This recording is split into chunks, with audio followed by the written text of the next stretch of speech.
Taoiseach, will you and your European colleagues stop soft-pedalling or worse, bending the knee before Donald Trump and finally admit what everybody can see and what some of us have been saying for some time is that Trump is a bully, he's an imperialist, and he is a threat to the world and to humanity. And that it is time to stand up to this bully and call him out for what he is. His list of crimes and threats and bullying are too long to enumerate, but let's just give some of the highlights.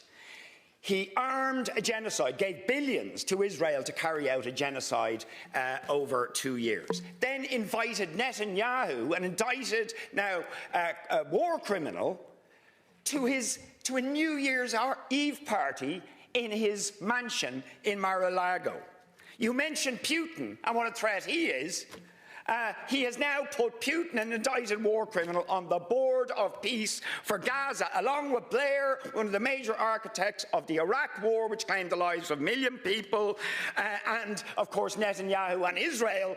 The people who perpetrated the genocide are going to be on the board of peace as well. He's attacked Venezuela and kidnapped the president and his wife, whatever you think about that regime, and I don't think much. He has no right to attack that regime.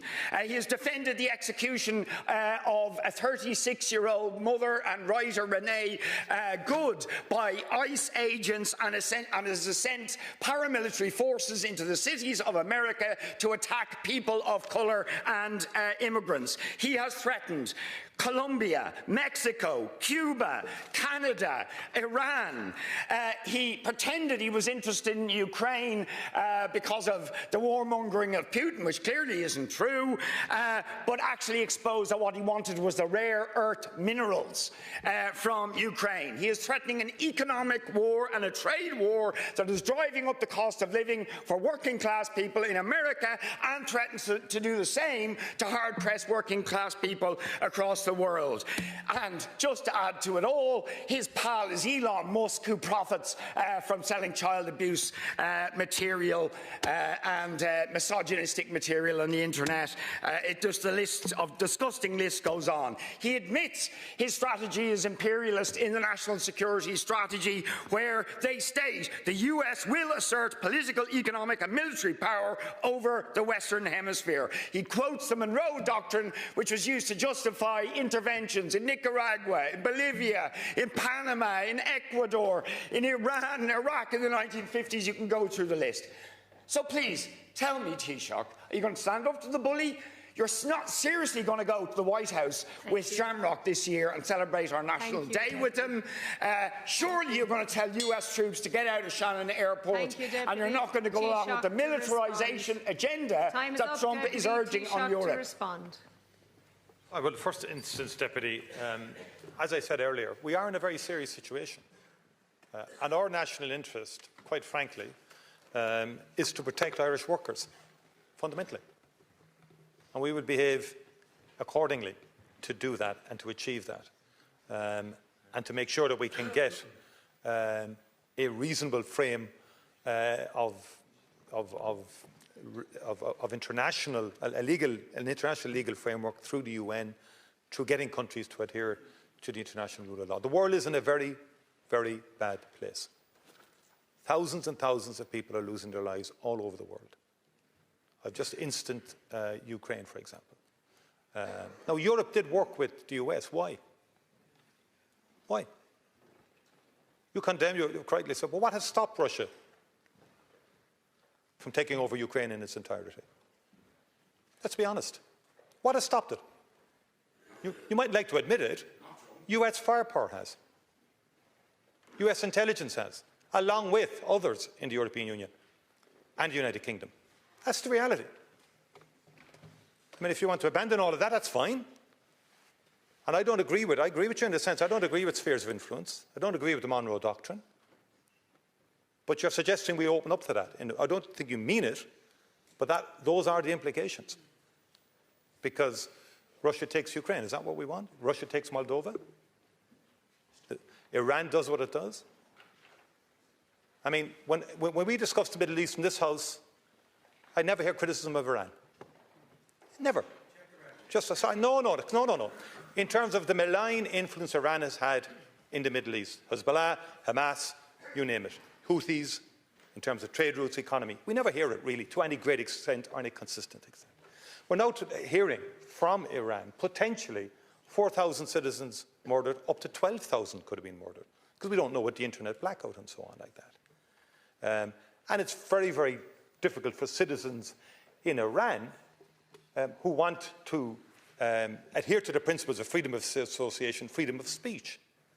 In Sudan, thousands and thousands have lost their lives in horrendous situations, with other external powers also being influential and negatively impactful on the lives of ordinary people in Sudan. And we can go elsewhere in terms of violations of international law and so forth.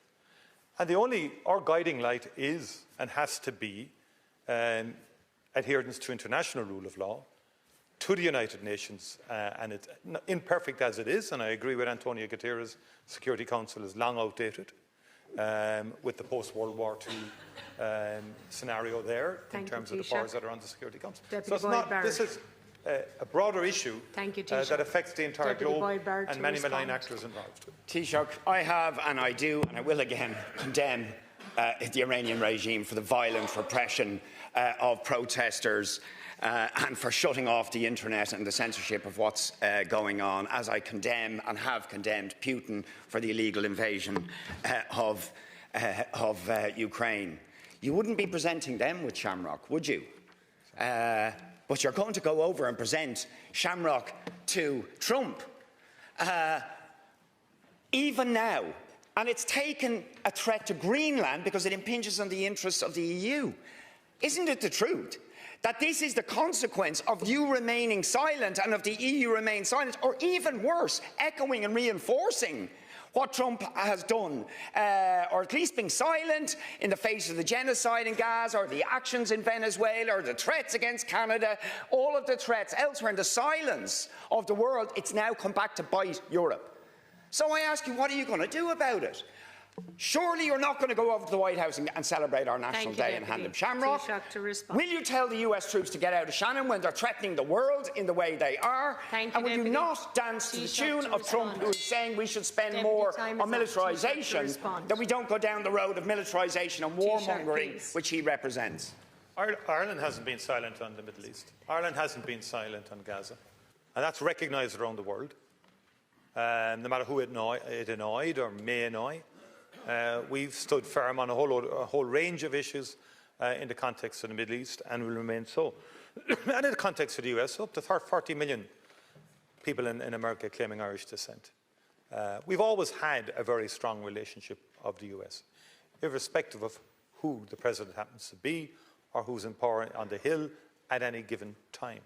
And that has underpinned a very significant economic relationship which puts bread on the table of Irish workers. It's the reality.